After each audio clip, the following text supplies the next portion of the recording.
काय सांगितलं त्याने की माझी परत अवतार घेण्याची इच्छा नाही. यादव कुलाने जो काय तिथे धुडकूस घातला होता आणि तो थांबवण्यासाठी माझा अवतार आहे. आणि नंतर त्याला असा विचार आला की ह्यांना जर अर्ध्या लोकांना जरी आपण जिवंत ठेवलं तरी पण मला परत यांचा नाश करायला यावं लागेल. आणि म्हणून त्यांनी संपूर्ण यादव कुलाचाच नायनाट करून टाकला. संपूर्ण यादव कुलाचा नायनाट करून टाकला. का? भगवंताला असं वाटलं की परत मला यायला नको बाबा. म्हणजे एवढं दुष्कृत्य त्या द्वापार युगामध्ये त्या यादव कुलातील लोकांनी सगळ्यांनी काय केला होता. यादव कुलातील लोकांनी धुडकूस घातला होता पापाचा. कितीतरी पाप ते तिथे व्हायची. हे भगवंताला बघवलं नाही म्हणून तो अवतार घेऊन आला प्रत्यक्ष. पण अवतार घेऊन येऊन देखील त्यांनी ज्ञान कोणतं सांगितलं. माझी सेवा करा का सांगितलं. माझी सेवा करा हे सांगितलंच नाही. त्यांनी सांगितलं बाबा तुम्हीच तुमच्या आतमध्ये शुद्ध व्हा, तुमच्याच अंतरीच्या अंतरात्म्याची सेवा करा, त्याच्याशीच एकरूप व्हा. या लागी अर्जुना तू अभ्यासीमध्ये मिळे. म्हणजे अभ्यास करूनच आपल्याला त्याला भेटता येईल. आपल्याला दिलेला अभ्यास जो आहे भगवंताशी एकरूप कसा व्हायचा, त्याचं ध्यान कसं करायचं. ध्यानाच्या माध्यमातून ज्ञान प्राप्त होतो. आणि ध्यान करता करता आपल्याला ध्येय ठेवता यायला पाहिजे. आणि ते ज्ञान जर आपल्या हातात आलं नाही, शेवटचं अंतकालीचं ज्ञान ते. म्हणून ज्ञाने विन प्राणी अशी जन्म मृत्यू लक्ष 84. तितुक्या आत्महत्या त्याशी म्हणून आत्महत्याला बोली जय. आपणच आपल्या आत्म्याचा घात करतो. का? तर आपल्याला ते शाश्वत ज्ञान आहे, जो शाश्वत परमात्मा आहे, युगानुयुगाचा आहे, त्याची ओळख आपल्याला मिळत नाही. त्याची ओळख आपल्याला त्याच्याशी एकरूप होऊनच भेटणार आहे. मी नेहमीच म्हणतो की नाही की डॉक्टर होऊनच डॉक्टरचं ज्ञान होईल, वकील होऊनच वकिलाचं ज्ञान होईल, इंजिनियर होऊन इंजिनियरचं ज्ञान मिळेल तुम्हाला. म्हणून आपल्याला तसं व्हावं लागेल. तुका म्हणे अंगी व्हावे ते आपण. आपल्याला तसं व्हावं लागेल, संत व्हावं लागेल. संत झाला तर संतांचं ज्ञान माहीत पडेल.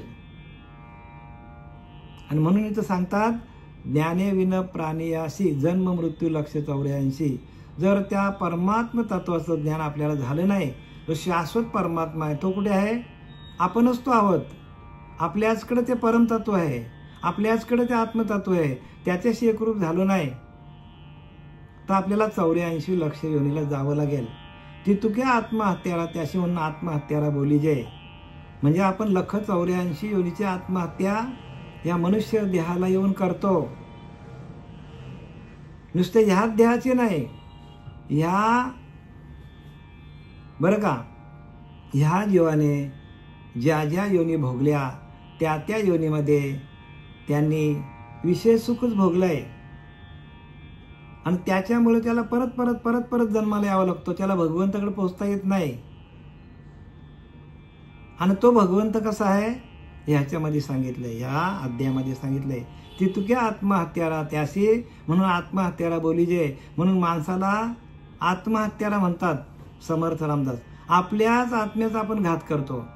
अनेक जीवामध्ये आपण अनेक योनीमध्ये तोच आत्मा होता, पण त्याचीच आपल्याला ओळख नाही. ह्या योनीमध्ये पण तोच आत्मा आहे जो भगवान रामाकडे होता, जो भगवंत कृष्णाकडे होता, जो तुकोबारायांकडे होता, जो ज्ञानोबारायांकडे होता, तोच आपल्याकडे आहे. वेगळा अंतरीचा अंतरात्मा नाही. सगळीकडे काय लिहिले? सर्वा घटी राम देहा देही एक. पण त्यांनी काय केलं? त्या अंतरीच्या अंतरात्म्याशी एकरूप झाले ते लोक, संत लोक. आणि त्या परम गतीला, त्या परमात्म्याला, त्या अक्षर ब्रह्माला त्यांनी ह्या नरदेहाला येऊन जाणलं. श्री गुरूंना शरण गेले आणि त्यांनी त्या आत्मज्ञानाचे धडे घेतले. धडे आत्म्याशी एकरूप झाले. आत्म्याचं ध्यान कसं करायचं हे त्यांनी शिकून घेतलं. आणि आपण जर आपल्याला सारखा आपण जे काय आपल्या परंपरेने आलेली पूजा आपण ती सगळी करतो, करू नये का? करा, आम्ही नाही म्हणत नाही, पण त्याच्या पुढे काहीतरी आहे ना हो, त्याच्या पुढे पण काहीतरी आहे, पण ते आहे काय ह्याचा आपण शोधबोध घ्यायला पाहिजे. आणि त्याच्यासाठी ग्रंथ आहेत, म्हणून ग्रंथ आपले गुरु आहेत. प्रत्येक ग्रंथ आपला गुरु आहे.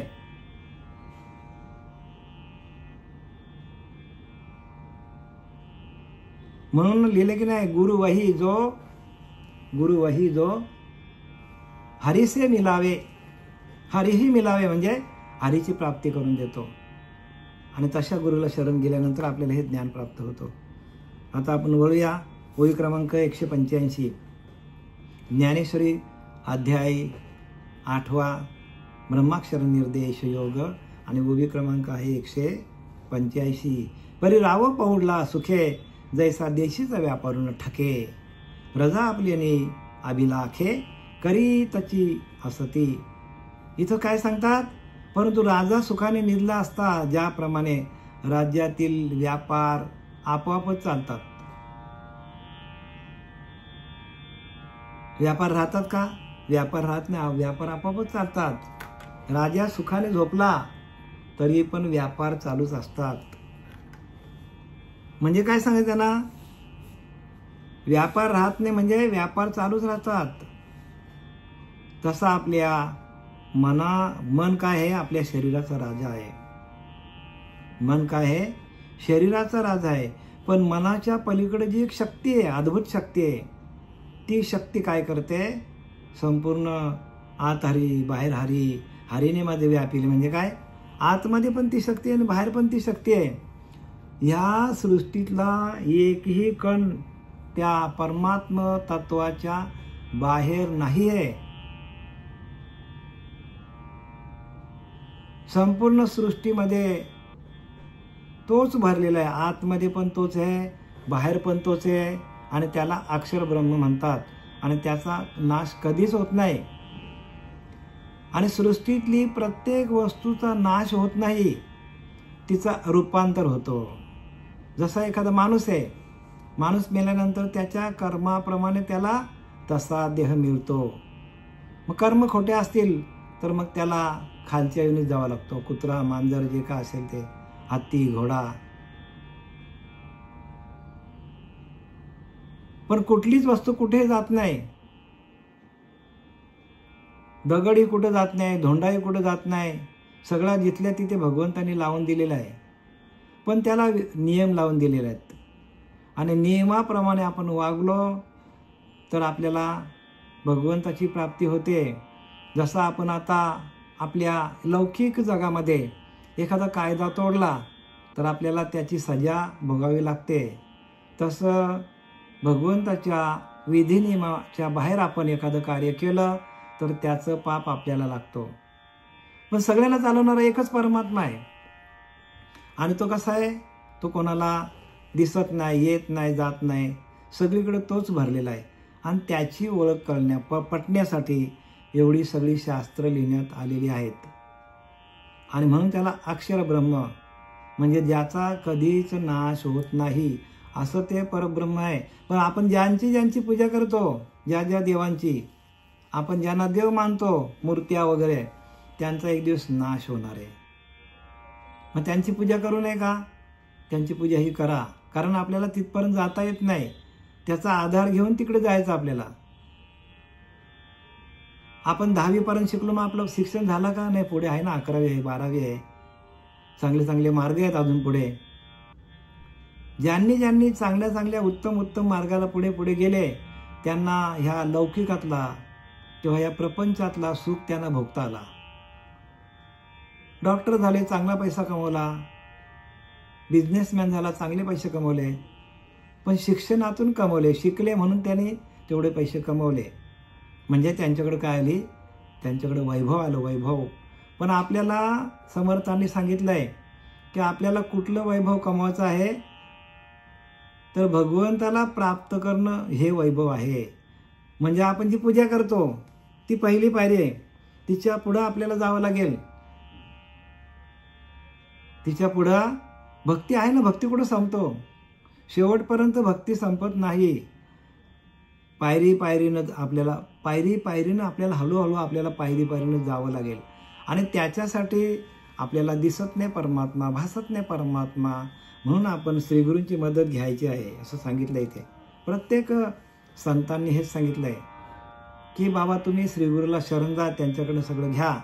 परी राव पाहुडलिया सुखे, परंतु राजा सुखाने निधला असता, जैसा देशीचा व्यापार न ठके. बघा, देशीचा व्यापार म्हणजे संपूर्ण जगाचा व्यापार चालूच असतो. प्रजा आपलोनी अभिलाखे करीतचे असे. प्रजा आपल्या प्राप्तीच्या इच्छेने व्यापार करीतच असते. प्रजा काय करते?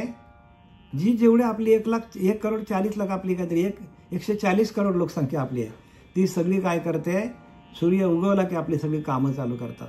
जो तो आपले काम चालू करतो, उद्योगधंदा चालू होतो. पण त्याच्या सत्तेने आहे. जरी प्रजा झोपली तरी त्यांचा श्वासोच्छ्वास चालू असतो. जरी प्रजा झोपली तरी त्यांचं मन चालू असतो. जरी प्रजा झोपली तरी त्यांची इंद्रिय पचनाचं कार्य चालू असतो. सगळे कार्य चालू आहेत. पण ती एक शक्ती आहे आणि त्या शक्तीच्या माध्यमातून सगळं कार्य होत असते. तैसे बुद्धीचे हन जाणणे, का मनाचे घेणे देणे, इंद्रियांचे करणे स्फुरण वायूचे. त्याचप्रमाणे बुद्धीचे जाणणे अथवा मनाचे घेणे देणे, इंद्रियांचे करणे व प्राणवायूचे स्फुरण पावणे. तसंच भगवंत कसा आहे तर तो दिसत नाही, येत नाही, जात नाही. पण त्या बुद्धीला प्रकाशित करणारी जी शक्ती आहे, बुद्धीचे जाणणे, ती कोणामुळे आहे? बुद्धी कोणामुळे जाणते हे सगळं? तर जाणणारा जो भगवंत आपल्या आतमध्ये आहे आणि त्याच्या शक्तीवर आपण हे सगळं कार्य करत असतो. मनाचे घेणे देणे, सगळं मन काय करतो? अनेक प्रकारचे संकल्प विकल्प तयार करतो. त्या शक्तीवर बरं का, ती शक्ती आहे आणि त्या शक्तीचा ऱ्हास नाश कधी होत नाही. आणि ते ह्यांना दाखवायचं. कोणाला? माऊलींना ते सांगायचं आपल्याला. आणि बाबा ती शक्ती तुमच्याचकडे आहे, तुम्हीच आहेत. ते सगळ्या प्रकारचे ग्रंथ वाचले, 4 वेद, 6 शास्त्र, 18 पुराण, तरी पण ज्या भगवंताच्या, ऐका जरा, ज्या भगवंताच्या घोरण्यातून 4 वेद, 6 शास्त्र, 18 पुराण निघालेली आहेत, तयार झालेली आहेत. घोरण्यातून बरं का, त्या भगवंताच्या घोरण्यातून, घोरण्याच्या आवाजातून ज्यांचं जे 4 वेद, 6 शास्त्र, 18 पुराण निर्माण झालेली आहेत. पण माणूस 4 वेद, 6 शास्त्र, 18 पुराण वाचत बसलेला आहे आणि त्याच्याच मध्ये रमलाय माणूस. पण ज्यांच्याकडून ती निर्माण झालेली आहेत, ज्या भगवंताकडून ती निर्माण झालेली आहेत, 4 वेद, 6 शास्त्र, 18 पुराण, त्या भगवंताला कोणी धरत नाही. त्या भगवंताला कोणी शरण जात नाही. आणि तिथं शरण गेल्यावर एकदा का भगवंत आपल्या हातात आला, अरे आला आता, मग काय भय चिंता. मग 4 वेद, 6 शास्त्र, 18 पुराण वाचण्याची गरज नाही. सगळं करतो जगामध्ये माणूस.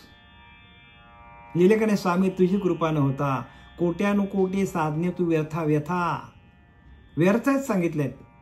तुझी कृपा झाली अच्युता, भवव्यथा स्पर्शेना. भवव्यथा म्हणजे भवरोग लागले माणसाला, प्रत्येक माणसाला. जन्माला येणं आणि मरणं, जन्माला येणं, मरणं. आणि ही व्यथा आहे. सगळ्यात मोठी व्यथा कुठली आहे? दुःख कुठे आहे? जन्माला येणं आणि मरणं. हे सगळ्यात मोठं दुःख आहे ना, लोकांच्या लक्षात येत नाही. आपला आयश करतात, खातात, पितात, झोपतात, मस्त मजा करतात. अरे पण अंतकाले, म्हणून अंतकाल आहे कठीण कठीण. प्राण्या भजुरे गोविंद गोविंद. गोविंदाचं पोवाडी गाते आलं पाहिजे. हे कोणी करत नाही ना, करायला पाहिजे प्रत्येकाने. सगळ्या पूजा केल्या, तिथे काय लिहिलं? स्वामी तुझी कृपा न होता. मग त्या स्वामीलाच धरा ना आपण, त्या भगवंतालाच धरा ना. एकदा भगवंत आपल्या हातात आला का हे सगळे 4 वेद, 6 शास्त्र, 18 पुराण ही वाचण्याची गोष्ट नाही बरं का. भगवंताच्या त्या घोरण्यातून, त्या श्वासातून निर्माण झाले आहेत.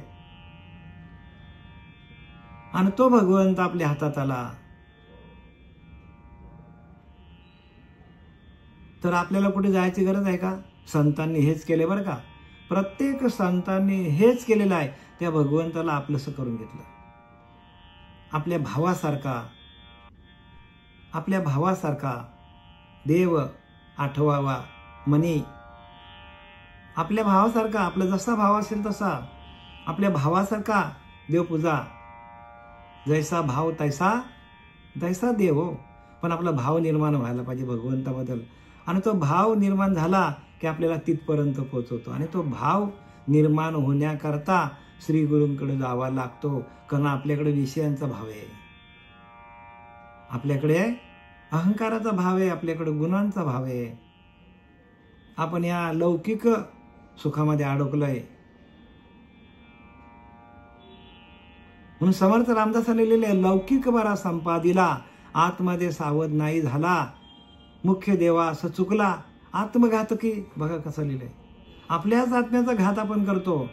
लौकिक बरा संपादिला, करोडो रुपये कमवले, 2-4 कंपन्या घेतल्या, पैशाच्या जीवावर वाटेल ती सत्ता भोगली, मोठे मोठे संत्री झाले, मंत्री झाले, अगदी प्रधानमंत्री झाले, अनेक प्रकारच्या सत्ता भोगल्या. लौकिक बरा संपादी, लौकिक हे लौकिक सुख आहे. लौकिक बरा संपादिला, आतमध्ये सावध नाही झाला. बघा, सावध व्हा आतमध्ये, की जी लौकिक सत्ता जी आहे, मिळालेला पैसा आहे, मिळालेला प्रपंच आहे, मिळालेली बायको आहे, मुलं आहेत, ती कोणाच्या सत्तेवर मिळालेली आपल्याला? तो अंतरीचा अंतरात्मा आपल्याकडे आहे. मुख्य देवा असं चुकला, आत्मघातकी. त्या मुख्य देवाचं आपण भजन केलं नाही तर आपल्याच आत्म्याचा घात होईल. लौकिक बरा संपादिला, आतमध्ये सावध नाही झाला. आतमध्ये सावध व्हा. हे ज्ञान देणारा कोण आहे आपल्या आतमध्ये? हे प्रपंच करून घेणारा कोण आहे? मुलाबालांची सेवा करणारा कोण आहे? आपण आहोत का? तो हे परमात्मा आपल्यामध्ये बसलेला आहे. आणि त्याचं भजन करा. त्याचे भजन चुकू नका सांगितलंय. तयाचे भजन चुकू नका, त्याचं भजन नका चुकू. मुख्य देवा असं चुकला. मुख्य कुठे आहे? मुख्य आपल्या अंतरीचा अंतरात्मा आहे. मुख्य देवा असं चुकला, आत्मघातकी. आपल्या आत्म्याचा आपणच घात करतो. किती स्पष्ट लिहिले महाराज. अजून किती स्पष्ट सांगावं. लौकिक बरा संपादिला, आतमध्ये सावध नाही झाला, मुख्य देवा असं चुकला, आत्मघातकी. आपल्याच आत्म्याचा आपण घात करतो. तैसे बुद्धीचे हन जाणणे, का मनाचे घेणे देणे, इंद्रियांचे करणे, स्फुरण वायूचे. तसं काय लिहिले याच्यामध्ये? त्याचप्रमाणे बुद्धीचे जाणणे अथवा मनाचे देणे घेणे, इंद्रियांचे करणे व प्राणवायूचे स्फुरण पावणे. हे देहक्रिया आघवी, न करविता होय बरवी, जैसा न चालविते ने रवी, लोकू चाले. हे सगळ्या क्रिया दाखवल्या आपल्याला शरीराच्या. ते सगळं कोण करतो? की जसा सूर्य आहे, सूर्य. मग सूर्य काय करतो? फक्त आपल्याला प्रकाश देतो. प्रकाश. सूर्याच्या प्रकाशामध्ये आपण सगळे जीवजंतू, जी सृष्टी जी आहे, झाडं झुडपं सगळे काय करतात? सूर्याच्या प्रकाशामध्ये कार्य करतात. सूर्य काही करत नाही. सूर्य एका जागेवर आहे, एकाच जागेवर आहे. पण सूर्यच सगळं करतो. म्हणजे सूर्याकडे असलेली जो प्रकाश आहे, जी शक्ती आहे, सूर्याकडे असलेला प्रकाश मी आहे. पाण्यातली चव मी आहे. भगवंत सांगतो, तुम्ही बघितलं का मागच्या या मला वाटतं 10व्या अध्यायामध्ये, पाण्यातली चव मी आहे, सूर्याचा प्रकाश मी आहे, पृथ्वीचा गंध मी आहे. तसा भगवंत काय आहे? भगवंत म्हणजे सूर्याचा प्रकाश आहे. लक्षात घ्या. त्याला साक्ष ब्रह्म म्हणतात. आणि तो ब्रह्म आपल्याला हातात, आपल्याला त्याची जाणीव व्हायला पाहिजे.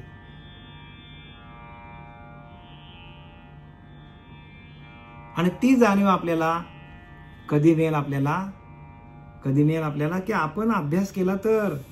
अर्जुना तया परी, हे सर्व देह व्यापार त्याने न करता आपोआपच होतात. बघा, सर्व देहाचे व्यापार आपण न करता आपोआपच होतात. म्हणजे त्या शक्तीने होतात. जसा सूर्य काय करतो? फक्त दाहकता निर्माण करतो. दाहकता त्याच्याकडे आहे आणि त्या दाहकतेतून प्रकाश आपल्या पृथ्वीवर पडतो आणि सगळं कार्य तो करून घेतो. तशी शक्ती एक भगवंताची. आणि ती शक्ती कशी आहे, तर ती शक्ती, त्या शक्तीला नाव दिलं इथे. काय नाव दिलेलं आहे त्या शक्तीला? अक्षर ब्रह्म, म्हणजे ज्याचा कधीच नाश होत नाही. काय लिहिले की अखंड कल्पांत झाला तरी नाश नाही तयाला, माया त्यागे शाश्वताला ओळखा. हो, शाश्वत तत्व त्याला ओळखा. तुम्हाला आम्हाला चालवणारं शाश्वत तत्व तुमच्यामध्येच आहे. प्रत्येक जीवाकडे ते आहे, पण त्या जीवाला त्याचं काय झालं, विसर पडलेला आहे. प्रत्येक जीवाला विसर पडला आहे त्या भगवंताचा. त्याला वाटतं मी करतो सगळा, मी काम करतो, उद्योगधंदा करतो, म्हणून आपला घरदार चालतो. अरे पण तुला शक्ती कोणाची आहे? त्या शक्तीकडे जा ना. करोडो रुपये कमवले तर शक्ती कळत नाही. 4 वेद, 6 शास्त्र, 18 पुराण वाचलं तरी शक्ती कळत नाही ती. मग ती शक्ती कोणाकडे? तर तुका म्हणे किल्ली संत हाती दिली. संतांना शरण जावं लागेल. असं हे ज्ञान होणार नाही बरं का. भगवंत प्रत्यक्ष भगवंत असताना मी बोलविल्या वेद बोले, मी चालविल्या सुरे चाले, मी हलविल्या प्राण हाले, या जगाचे चालित मी असा परमात्मा, कृष्ण परमात्मा शरण गेला संदीपानांना. तर तुमचं आमचं काय? तुमचं आमचं काय? काहीच नाही तुमचं आमचं. तुम्हाला गुरुला शरण जावा लागेल. गुरुला शरण गेल्याशिवाय हे ज्ञान प्राप्त होत नाही. गुरुला शरण जावं लागेल. आणि म्हणून इथं काय लिहिलं बघा, सद्गुरु भजना परते. आणि सद्गुरूला शरण गेल्यावर काय पाहिजे? भजन पाहिजे हो तुमच्याकडं. सद्गुरु भजना परते, सद्गुरु भजना परती, साधकांच नव्हे माझी प्राप्ती. म्हणजे सद्गुरूंनी दिलेल्या भजनातून साधकांना त्याची प्राप्ती होते. सद्गुरु भजना परती, साधकांच नव्हे माझी प्राप्ती. मी भगवंत करी गुरु भक्ती, इतरांचा काय पावाडू. मी भगवंत असताना मी कोणाची सेवा केली? संदीपनांची सेवा केली. इतरांचं काय सांगू मी देव असताना मी कोणाची सेवा केली? संदीपन ऋषींची सेवा केली. तुमचं आमचं काय मला सांगा. आणि परमार्थाचे समर्थ रामदास आणखी सोपे भाषेत सांगतात, परमार्थाचे जन्मस्थान त्याची सद्गुरूचे भजन. परमार्थाचा जन्म कुठून होतो? मंदिरात गेल्यावर होतो? आपल्या घरातल्या फोटोंची पूजा केल्यावर होतो? नाही. समर्थ रामदास सांगतात परमार्थाचे जन्मस्थान त्याची सद्गुरूचे भजन, सद्गुरूने दिलेले भजन. त्या भजनातून काय होतो? त्या भजनातून भगवंताची प्राप्ती आहे. तेव्हा आपल्याला जन्म होतो आपला. आपला जन्म कधी होतो? गुरुना शरण गेल्यानंतर. गुरुने दिलेल्या भजनातून परमार्थाचे जन्मस्थान त्याची सद्गुरूचे भजन. म्हणजे सद्गुरूने दिलेलं भजन जे आहे त्या भजनातून परमार्थाचा जन्म होतो. जन्म. आपण जी काय पूजा करतो ती आता कशी, ते तुम्ही आता बोला. मी काय बोलत नाही जास्त, कारण जास्त बोलल्यावर ते जास्त होईल. काही लोकांना राग येतो आम्ही बोलल्यावर जास्त. पण तिथपर्यंत चला ना पुढे. आपण 5वीला कुठपर्यंत थांबणार? 10वीला कुठपर्यंत थांबणार? पुढे पुढे जायला पाहिजे. आणि याच देहामध्ये आपल्याला प्राप्त करता येतो. इतर देहांच्या ठाई हा विचारच नाही हो. हा मनुष्य देह मिळालेला आहे, अनमोल आहे. म्हणून मनुष्य देह अनमोल रे, मिट्टी में ना घोल रे.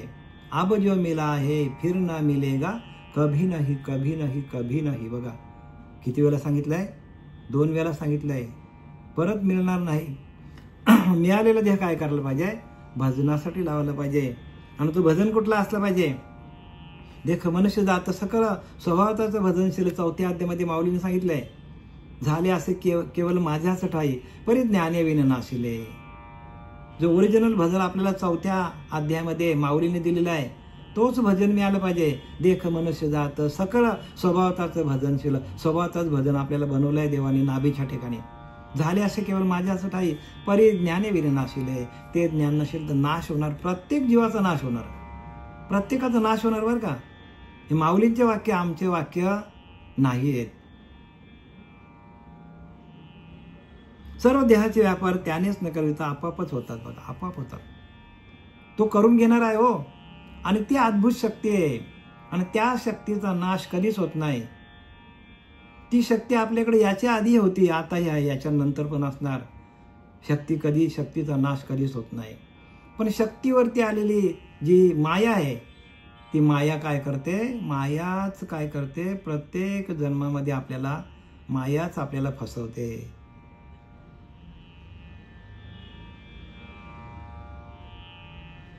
पण त्या मायेकडूनच आपल्याला भगवंताची प्राप्ती आहे हे पण लक्षात घ्या. कारण माया तेची ब्रह्म, ब्रह्म तेची माया असं पण सांगतात. म्हणजे मायेचा आधार घेऊन परब्रह्माची प्राप्ती करून घ्यायची. नुसतं मायेला धरून पण मायेचा आधार म्हणजे मायेचा म्हणजे या देहाचा आधार घेऊन आपल्याला परमात्म्याची प्राप्ती आहे. हा देह आपल्याला भगवंताच्या प्राप्तीसाठी मिळालेला आहे आणि त्याचा पुरेपूर वापर करता यायला पाहिजे. आणि ह्याच देहामध्ये भगवंताची प्राप्ती आहे. इतर देहामध्ये भगवंताचं भजन नाहीये. आणि म्हणून आपल्याला मनुष्य देहाला येऊन एवढी शास्त्र आहेत. त्याप्रमाणे अर्जुना हे सर्व देह व्यापार न करविता आपोआपच होता. तो देहाचे व्यापार त्या शक्तीच्या माध्यमातून आपोआपच होतात. ज्याप्रमाणे सूर्याने न चालविता त्याच्या प्रकाशाने लोकत्रय चालतो. सूर्याने न चालविता मला सांगा, आपले सगळे व्यवहार चाललेत प्रत्येक जीवाचा. सूर्य आपल्याला पकडायला येतो का हो? सूर्याचा आपला कुठे स्पर्श आहे का मला सांगा? पण सूर्याकडे असलेली जी शक्ती आहे प्रकाश देण्याची, ती शक्ती आपल्याला काय करते, आपल्याला काय करते, ती शक्तीच आपल्याला प्रकाशित करते.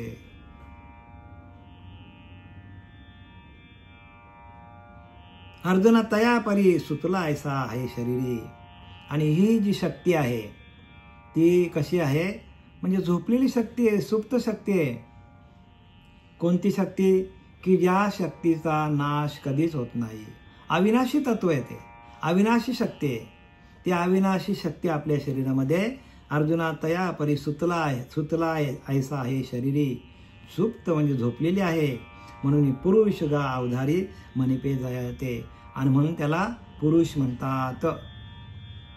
प्रकृती आणि पुरुष या प्रकृतीमध्ये म्हणजे ह्या देहामध्ये जो चालवणारा आपला परमात्मा आहे तो कसा आहे? पुरुष. म्हणजे पुरुष म्हणजे काय? देहाला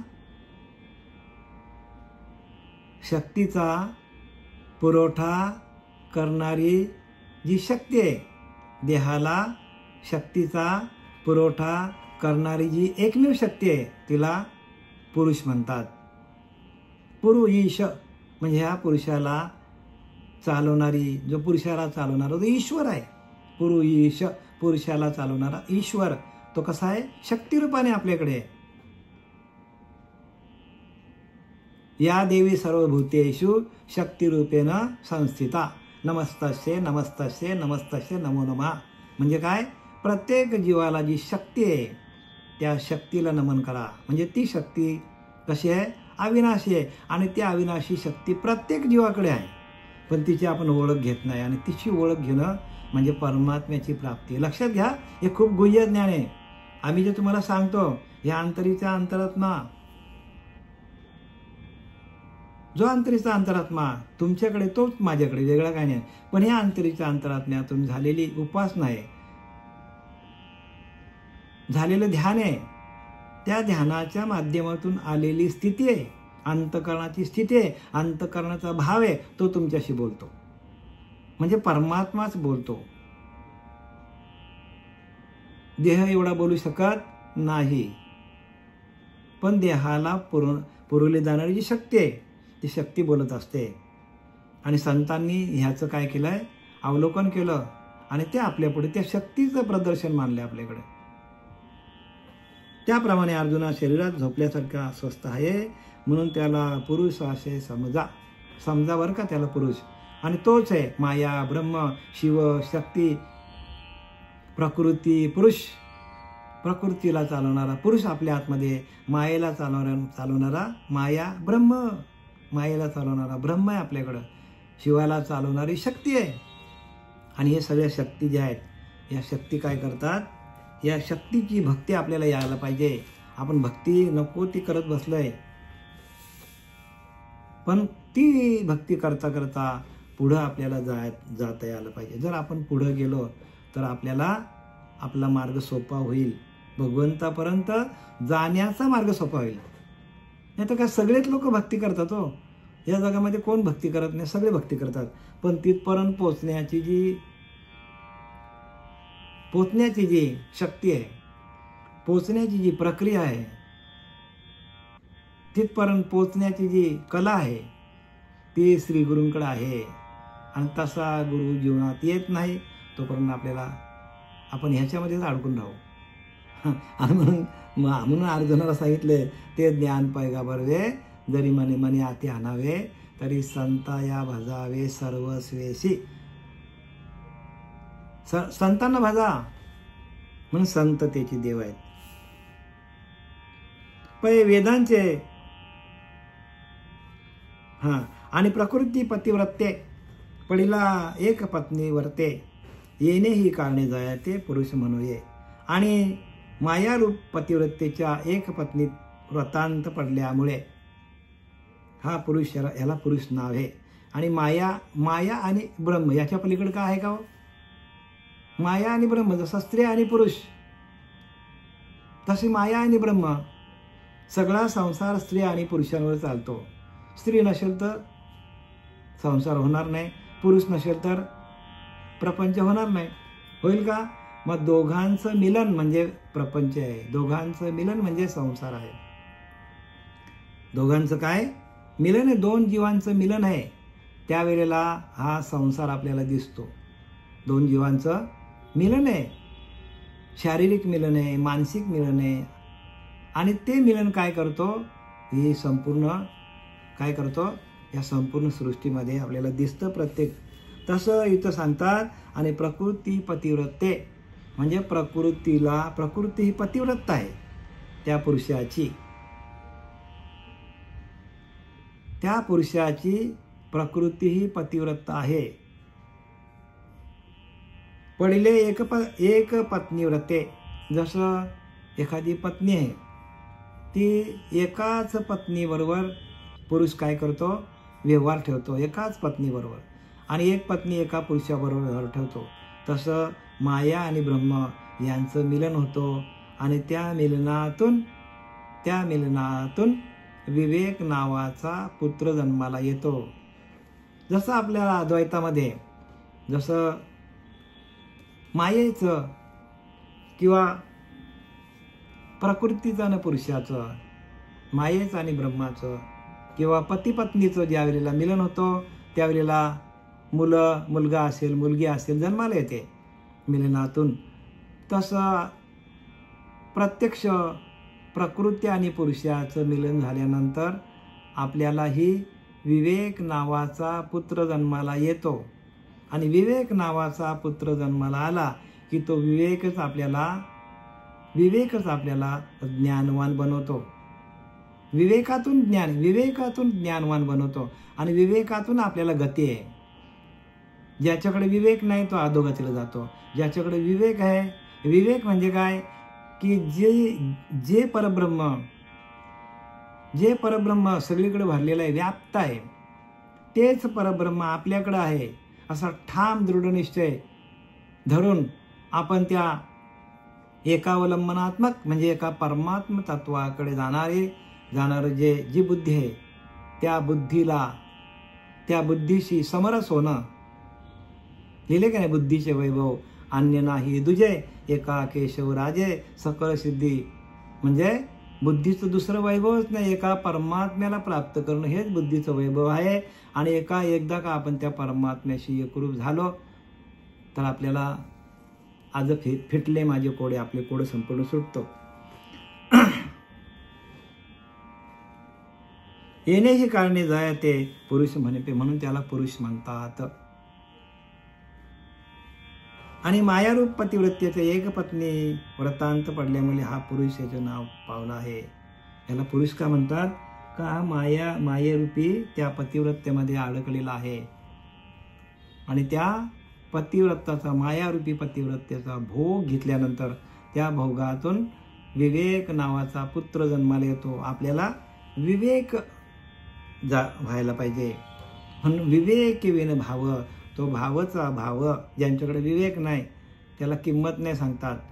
मूर्खस्य प्रतिमा पूजन, हे श्रुतिवचन 4 वेद 6 शास्त्र 18 पुराण असं सांगतात की विवेक विन भाव, तो भावचा भाव. मूर्खस्य प्रतिमा पूजन, समर्थ रामदासांनी सांगितले. प्रतिमा मूर्ख लोकांचा देव असं सांगतात. पण कधी? तो विवेक प्रगट झाल्यानंतर. तोपर्यंत प्रतिमाच आपला देव आहे. मग ते टाकायचं का? अजिबात टाकायचं नाही. ते करा, पण पुढे जा. पुढे जायला पाहिजे आपण. पाय वेदांचे बहुवसन, देखे चिन दयाचे अंगण, हे गगनाचे पांघरून होय देखा. काय सांगतात? परंतु वेदाने पुष्कळ वेळेने तऱ्हेने विचार केला तरी ज्याचे अंगण ही दृष्टीस पडत नाही. म्हणजे घरात जाऊ द्या, पण अंगण पण दृष्टीला पडत नाही. वेदांनी कितीही प्रयत्न केले, सगळे अगदी 4 वेद 6 शास्त्र 18 पुराणे आपण वाचली तरी एवढं वाचूनही आपल्याला ते ज्ञान होत नाही. त्या शक्तीचं बरं का, कारण ती शक्ती अशी आहे की त्या शक्तीपर्यंत जाण्यासाठी आपला अनुभव तिथपर्यंत नेतो आपल्याला. कारण शेवटीला ते अनिर्वचनीय आहे. कसं आहे ते? परमात्मा अनिर्वचनीय आहे. तिथे वाचा पण जात नाही, तिथे बुद्धीचा शिरकाव पण होत नाही. जाणीव जेथे न रिघे, विचार मागुता पावली निघे, तर्को आयनी निघे अंगी जायच्या, अर्जुना तया नाम ज्ञान, एवढं प्रपंच हे विज्ञान. काय सांगितलंय? अर्जुना तया नाम ज्ञान, त्याला ज्ञान म्हणतात की जिथं जाणीव पण राहत नाही, विचार पण तिथपर्यंत पोहोचत नाही. जाणीव जेथे न रिघे, विचार मागुता पावली निघे, तर्को आयनी निघे अंगीचे, तर्क पण तिथं पोहोचत नाही. म्हणजे कुठलंच काम तिथं नाही. तिथं आपली समरस भूमिका. आणि तिथे गेल्यानंतर आपला आत्म्याचा आणि परमात्म्याचा ज्या वेळेला ऐक्य होईल आणि त्याच्यातून जो स्फुरण बाहेर पडेल, ऐक्य झाल्यानंतर जी आपली अंतःकरणाची स्थिती बाहेर पडेल, त्या स्थितीला ब्रह्मज्ञान म्हणतात. त्या स्थितीला बरं का, अंतःकरणाच्या स्थितीला, अंतःकरणाच्या भावाला. म्हणून भावे विन देव न कळे निसंदेह, तो भाव आपल्याला मिळाला पाहिजे. आणि त्या भावातून आपल्याला त्या परमात्म्याची प्राप्ती होतो. परमार्थ आपल्याला वाचून कळणार नाही, अजिबात सांगून पण कळणार नाही. त्या भगवंताची कृपा अंतःकरणावर झाली तर अंतःकरणावर झाल्यानंतर आपल्याला भगवंतच आपल्याला माझ्या विठोबाचा कैसा प्रेम भाव आपणची होय देवगुरु. देवच आपला गुरु होतो, पण तो गुरुच्या रूपामध्ये येतो आपल्या समोर आणि आपल्याला ते ज्ञान देतो. गुरुच्या रूपाने येतो बरं का. म्हणून ऐका जनार्दनी, गुरुच देव येथे नाही बा संदेह. अजिबात संदेह पकडायचा नाही. गुरुच देव आहे आपला. कारण आपण ज्या ज्या देवांची पूजा करतो ते देव आपल्याशी कधीच बोलणार नाही. दगडाचे देव बोलेल का? कोण्याखाली वाचा फुटेल. दगडाचा देव कधी बोलत नाही. म्हणून बोलता चालता फिरता जो देव आपल्याला भेटलेला आहे, जे गुरु आपल्याला भेटले तेच आपले देव आहेत. आणि त्या देवाने आपल्याला जर ब्रह्मज्ञानाचा उपदेश दिला तर आणि ती बुद्धी जर आपल्याला ती प्राप्त झाली, बुद्धीचं वैभव वाढलं. वैभव म्हणजे काय? त्या परमात्म्याला प्राप्त करण्याची बुद्धीची आपण जर रेंज वाढवली, ताकद वाढवली, बुद्धीची गती वाढवली आपण, की परमात्म्याला प्राप्त करायचं म्हणजे करायचं. ध्यान 2-2 तास 3-3 तास करायचं म्हणजे करायचं. माझा एक साधक आहे 3-3 4-4 तास ध्यान करतो. त्याला 6 महिन्यात प्राप्ती झाली. 4-4 तास ध्यान करतो. विचार करा. ब्रह्ममुहूर्तावर उठतो 4 वाजता उठून तो ध्यान करतो 4 तास. परत संध्याकाळी वेळ मिळेल, संध्याकाळी परत 3 तास ध्यान करतो. मग मला सांगा 24 तासातनं तो 7 तास त्या परमात्म तत्वाशी एकरूप झालेला असतो. आता तो कोणते शास्त्र वाचेल सांगा? का शास्त्र वाचून ज्ञान प्राप्त होत नाही. शास्त्रात माहिती आहे, हे करा, असं करा, तसं करा, अमुक करा.